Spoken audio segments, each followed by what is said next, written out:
സാമൂഹ്യ സുരക്ഷാ പെൻഷൻ നൽകുന്നതിന് വേണ്ടി സഹകരണ സംഘങ്ങളുടെ കൺസോർഷ്യത്തിൽ നിന്നും കടമെടുക്കാനുള്ള സർക്കാർ നീക്കത്തിന് തിരിച്ചടി.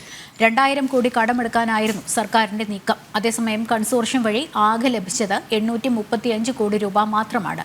കുടിശ്ശിക തീർക്കാതെ പണം നൽകില്ല എന്ന നിലപാടിലാണ് സഹകരണ സംഘങ്ങൾ.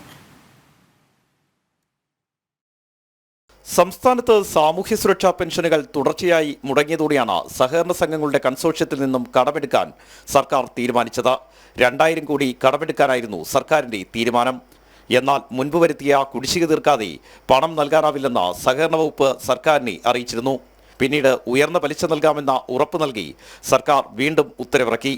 പക്ഷേ പ്രതീക്ഷിച്ചതിന്റെ പകുതി പോലും സമാഹരിക്കാൻ സർക്കാരിന് കഴിഞ്ഞിട്ടില്ല.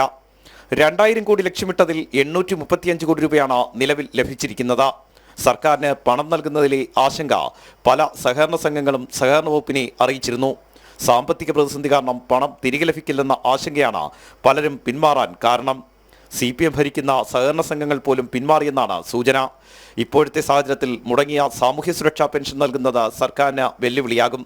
വീണ്ടും 5 മാസത്തെ പെൻഷനാണ് നിലവിൽ മുടങ്ങിയിരിക്കുന്നത്. ആർ രാജീവ്, ജനം, തിരുവനന്തപുരം.